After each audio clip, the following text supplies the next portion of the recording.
Hello and welcome to this edition of FYI Weekly, your official source for the latest news and information from the city of Greensboro. In response to the increasing number of local coronavirus cases, Greensboro Mayor Nancy Vaughn issued a stay-at-home order for Greensboro residents. The order is in conjunction with Guilford County and the city of High Point and remains in effect through Thursday, April 16th. The goal is to reduce exposure and flatten the curve to reduce community spread and hospital admissions. Under the order, residents can leave home to take care of essential services and activities, such as going to grocery stores, pharmacies, healthcare appointments, and outdoor exercise while using proper social distancing. Restaurants are permitted to offer takeout and delivery service. All non-essential business and other operations for the city of Greensboro has ceased in-person operations as well. The city's public safety operations will continue without interruption, along with trash, recycling, and water service. Many non-essential city employees are working from home. The city appreciates the Greensboro Chamber of Commerce for its support of our local business community during this difficult time. You can visit the city's COVID-19 webpage for frequently asked questions, latest news, cancellations, and service changes. Greensboro Parks and Recreation has made several operational changes in response to the coronavirus. Residents can visit city park facilities and trails as long as they maintain a 6-foot distance between individuals. All indoor facilities are closed to the public. This includes the Parks and Recreation Administrative Headquarters located at 1001 4th Street, as well as the Parks Operation Division facility located at 320 East Friendly Avenue. All playgrounds at city parks and recreational facilities are closed in compliance with the Guilford County Emergency Declaration. However, neighborhood parks remain open. Brant, Higgins, and Townsend Lakes and Barber, Country, Hester, and Keeley parks are open daily from 10 a.m. to 3 p.m. Parks and lake offices are closed to the public. Staff will be on site to monitor capacity and ensure water safety. Fishing is permitted, but the pier is limited to no more than 10 users at a time. There will be no bait sales or boat rentals. Private boat launch on the lakes is permitted. Bryan Park and Gillespie Golf Course will resume normal hours of operation, but rentals are limited to 1 golfer per cart. Then there is a limit to how many people can enter the pro shop, and staff will clean golf carts after each use. The Gillespie Grill will operate from 10 a.m. to 3 p.m. for takeout services only. Forest Lawn, Green Hill, Maplewood, and Union cemeteries are open in coordination with funeral homes, and to the greatest extent feasible, burial services will be scheduled from 10 a.m. to 3 p.m. and will be limited to no more than 10 participants. Plot sales and all other burial services normally conducted in person will be by appointment only. For the latest city news and updates about COVID-19 and to review the emergency declaration and frequently asked questions, visit the city's website. In an effort to help each of us improve our quality of life, the city has partnered with Cone Health for a series of brief and informative videos designed to inspire you to make better choices when it comes to healthy living. Let's check in with our friends at Cone Health for today's news for your health. Hi, my name is Dr. Kate Tabori and I'm with LeBauer Primary Care at MedCenter High Point, and today we're going to talk about ways to prevent the cold and flu. So why don't you join me? So frequently we get asked, what is the difference between a cold and the flu? They're both viral illnesses, however a cold is the less severe of the two, typically with a runny nose, maybe a sore throat, some cough and congestion, whereas the flu is on the more severe end of the spectrum, typically with fevers, severe body aches, and you can tell exactly the time when your flu started because it's a sudden onset. So other important information you need heading into the cold and flu season to keep your family and yourself healthy are how to prevent getting colds and flus. So the most important thing you and your family can do is get the flu shot. That means everyone over 6 years old and who doesn't have a contraindication, and I mean allergy, should be getting the flu shot. Sorry, that's you. Other things you need to do are hand washing, good old-fashioned soap and water. They recommend doing it for 20 seconds or as long as it takes to sing happy birthday. I'll spare you. But it is important because that effectively kills the virus. The other things you can certainly do are making sure you are getting plenty of sleep because that keeps your immune system healthy, lots of fruits and vegetables, plenty of water, and regular exercise is also a good boost to the immune system. Other things you can do are already provided for you in the community. When grocery shopping or shopping at one of the large chains, use one of the hand sanitizers to clean your cart because if someone before you and then touches, shops, guess who's going to be the beneficiary of those germs? You are. So, what you need to do, flu shot for everyone, make sure you're getting plenty of sleep, fruits and vegetables, regular exercise, lots of water, wash your hands, and make sure you use those wipes when available.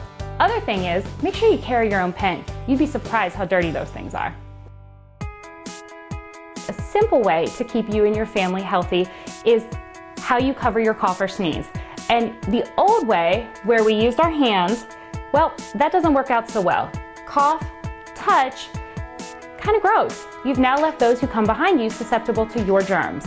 So what we recommend and try and teach even our youngest patients is to cover your cough or sneeze like this. That way, your hand is still clean and free to touch doorknobs, pens, counters, or cabinets without getting those behind you sick.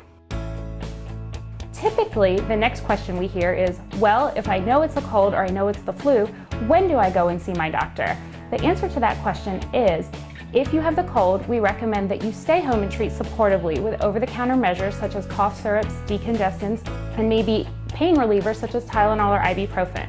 Whereas if it's the flu and you're suffering from high fevers that don't go away with Tylenol or ibuprofen, severe headaches, any shortness of breath or chest pain, we recommend that you call your doctor and schedule an appointment. The other people who need an appointment to be seen are those people who fall under the category of chronic medical conditions, or the very young, under 2, or the older people in the community. Thanks for joining me today. Hopefully, I've given you and your family some good information to keep you healthy this winter. Remember, get those flu shots, wash your hands, and hopefully I'll see you and your family somewhere other than the doctor's office. I'm Dr. Kate Tabori, and for more information, go to conehealth.com. The Greensboro community is extending expressions of support in a variety of ways as we work together to get through this pandemic. Funds have been established by different organizations. We'll have that story and more news coming up after the break. Stay with us.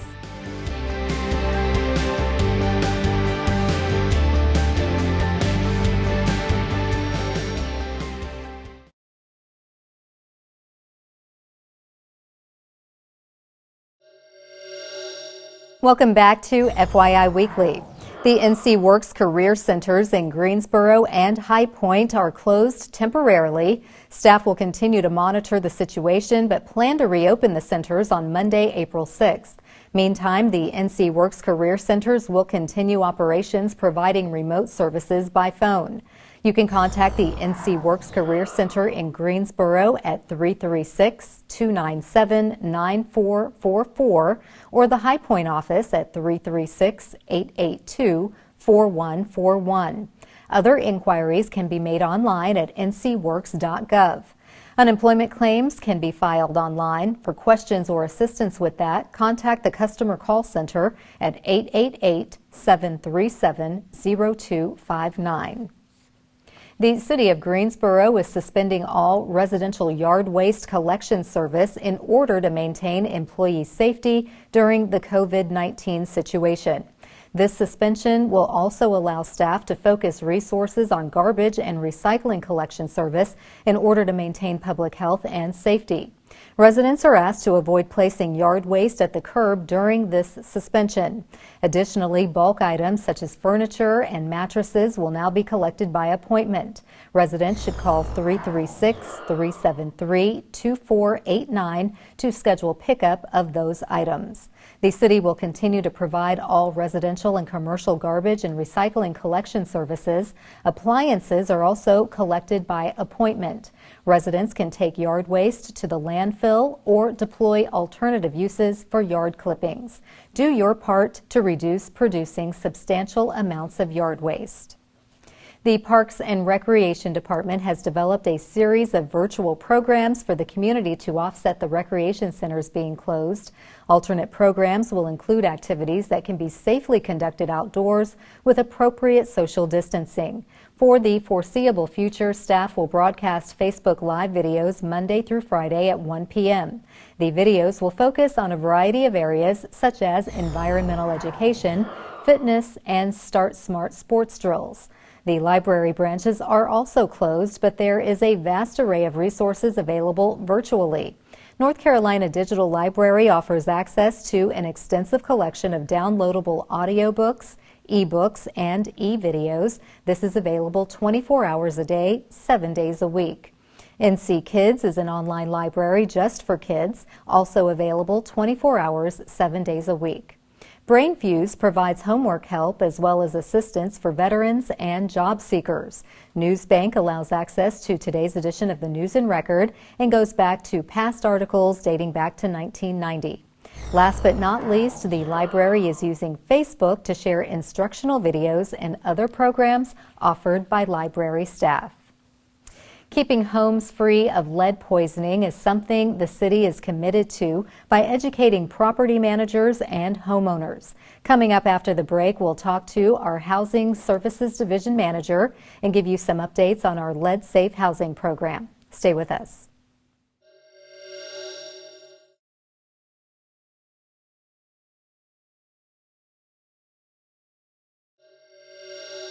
Welcome back to FYI Weekly. Historic homes and properties built prior to the 1970s can be at risk for lead poisoning. This is considered more problematic when children are living in those homes. Joining me now to talk about the city's lead-safe housing program is Cindy Blue. She is the city's Housing Services Division Manager. Hello, Cindy. Welcome to the show. Thank you, Carla. Well, thank you for joining me. It's hard to believe in 2020 that we are talking about lead safety when it comes to homes. So tell us about the Lead Safe Housing Program. Sure. The city's Lead Safe Housing Program is funded by a $2.9 million grant from the U.S. Department of Housing and Urban Development. This is actually the city's 5th Lead Safe Housing grant, and we have to date made about 900 properties in Greensboro lead safe. Wow, that is a remarkable number. I would not imagine that we have that many properties. So when you talk about 900 plus homes, how would someone even know if they're having an issue of lead in their home? Lead paint, first of all, the properties would need to be built past 1978. After that point, lead paint was banned from use in the United States in residential lead paint, and so it's mostly properties before that we're concerned with. Those lead additives were put into the paint to make it more durable, so you often find the lead paint was used on exterior siding, on windows, on doors, interior trim. There are at-home test kits available commercially. They consist of a little swab. However, these test kits really don't address dust issues and subsurface lead paint. It really only picks up surface lead paint. So the city uses environmental testing firms that go in and actually confirm the presence of lead dust and lead below the surface in paint. Okay, so it's really the dust that puts you at risk because you could be breathing that in. That's correct. You could be breathing it in, or particularly for small children, they could be crawling on the floor, playing with toys, picking those toys up, putting them in their mouths, and that's where they can be ingesting the lead.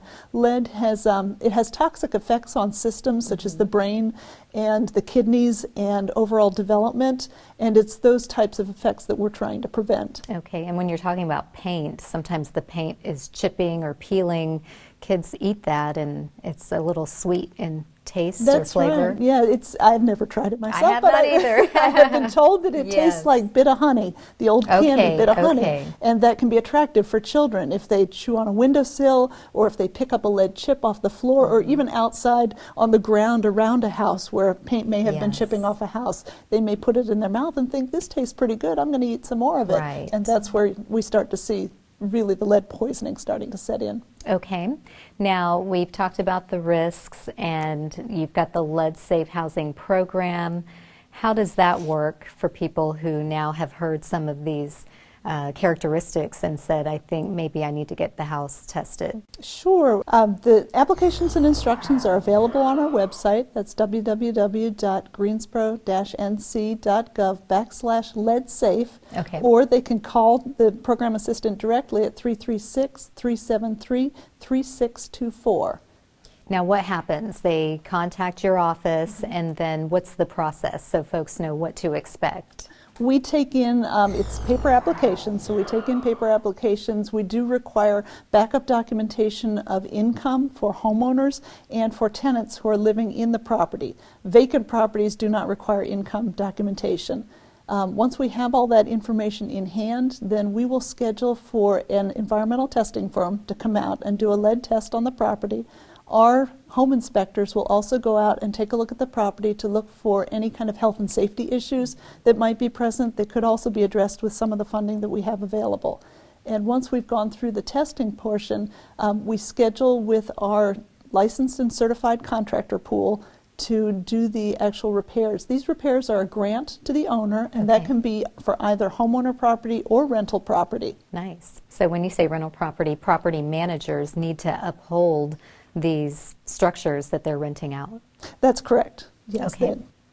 Is there anything else you want to add that we should know about? You've given us the web address for the city's website, the phone number to call, and walked us through the process. Anything else that we should let folks know?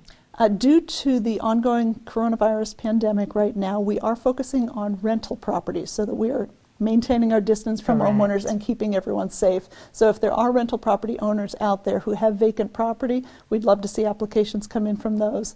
There is a requirement that they prioritize low-income families once we've done the work, but we'd love to hear from them. Okay, well, thank you, Cindy. This is really excellent to know that this is a resource available. We thank you for all that you're doing each day to keep our housing structures and all of our properties lead-free. So do come back and let us know other programs that go on through neighborhood development and keep us posted. We'd love to. Thank you. Thank you. Stay tuned for some useful information about Greensboro as we tell you something about the city. That's coming up after the break. Stay with us.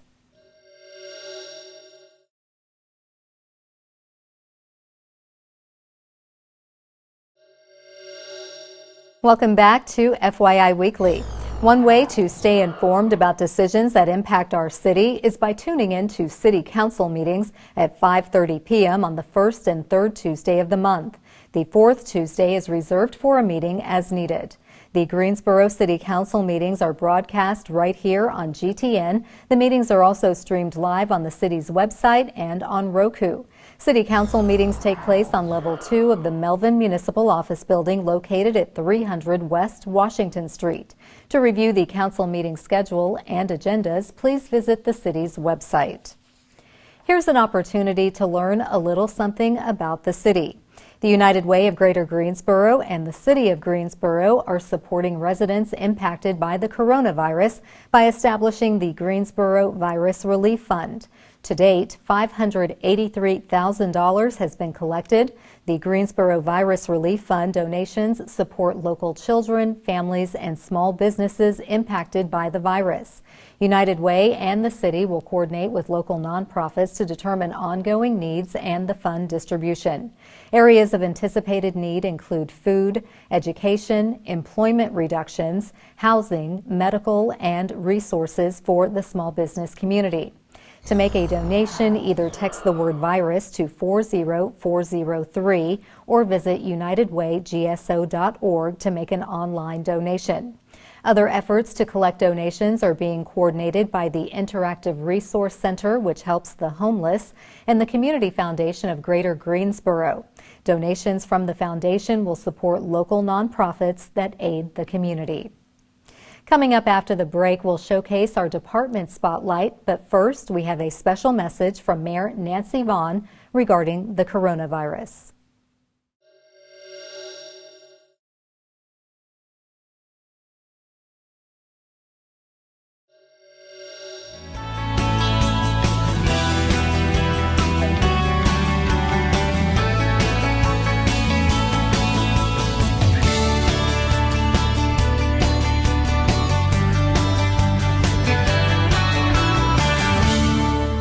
Hello, I'm Mayor Nancy Vaughn.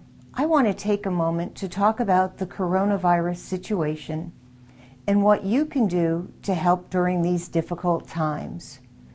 Regarding the recent stay-at-home order, I support Governor Cooper's leadership during this very difficult time. Not every county in North Carolina has been impacted by the spread of the coronavirus, and therefore it is very difficult to use a one-size-fits-all approach statewide. Over the next few days, you will continue to see cities and counties that are most impacted by the spread of this virus take a proactive approach to protect the residents of their respective communities. When the City Council and I were considering this decision, we relied on the advice of our medical community, especially our local cone health system. I have been appreciative of the counsel from CEO Terry Aiken and his medical staff.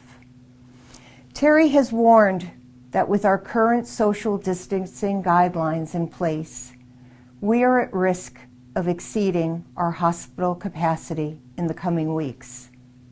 We must all advocate for the necessity of flattening the curve to reduce community spread and hospital admissions. What we are doing is acting before the crisis point hits.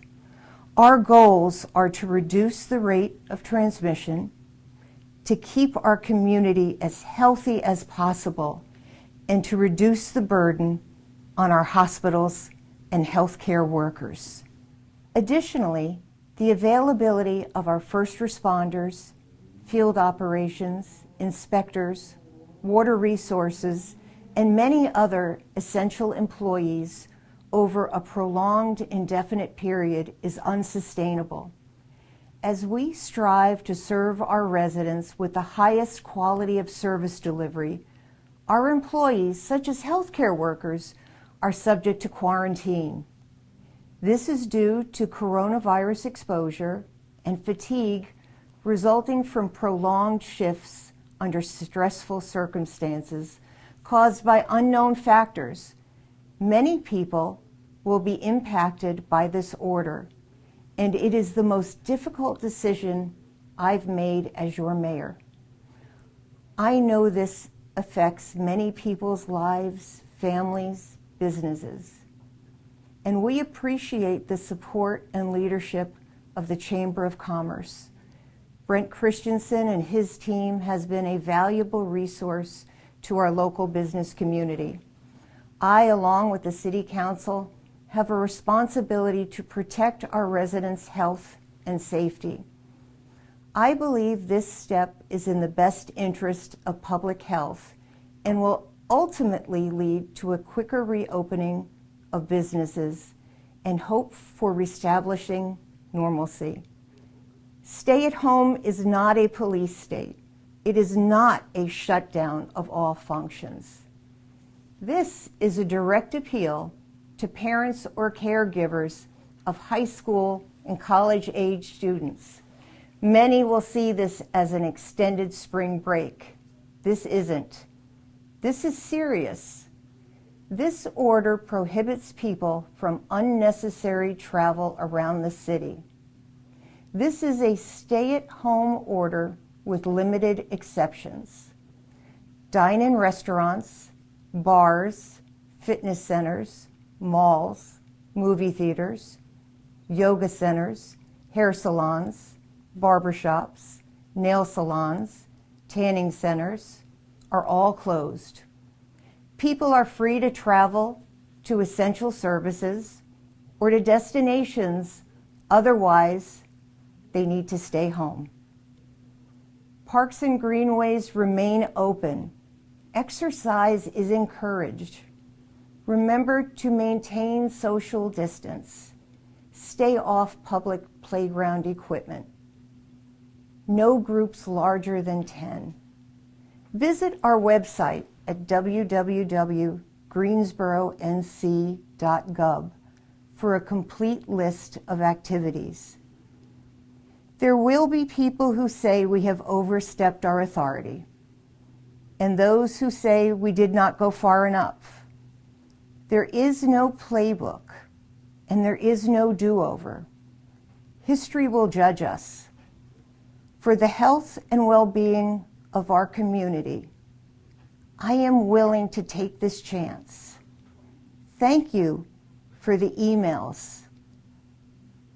Thank you for the support of this decision. Frequently asked questions about the stay-at-home order are on our city's website. Remember, wash your hands, maintain social distance, not emotional distance. Don't touch your face.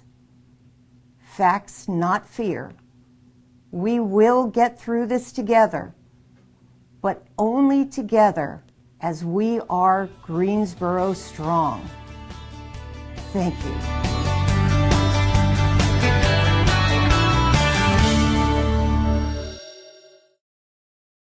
Welcome back.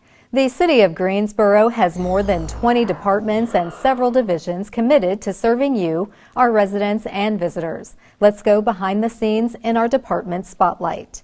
The City of Greensboro is experiencing an increase in residential trash volume due to the growing number of people staying at home during the coronavirus pandemic.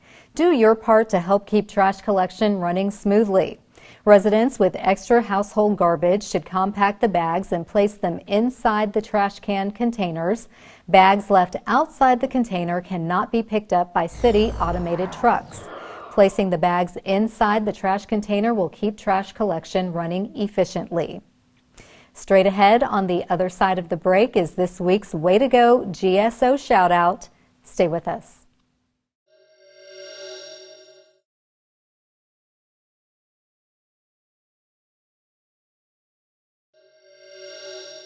As we draw to a close, we always want to end on a positive note with our Way to Go GSO shout out.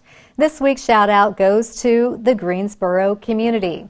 Thank you to Guilford County, the City of High Point, Chamber of Commerce, nonprofit organizations, the hospital system, Guilford County Schools, and the City of Greensboro for all your efforts to navigate the community through this health crisis.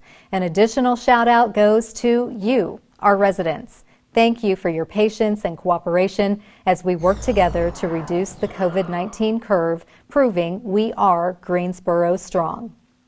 That concludes this edition of FYI Weekly, but you can easily stay connected to the latest city news by linking to us on Facebook, Twitter, YouTube, and Instagram. Alexa users can subscribe to our 5-minute flash briefings. Be sure to download our weekly podcast, Talk City Greensboro. And now GTN is streaming on Roku. For all of us here at the City of Greensboro, thanks for watching, and we'll see you next time.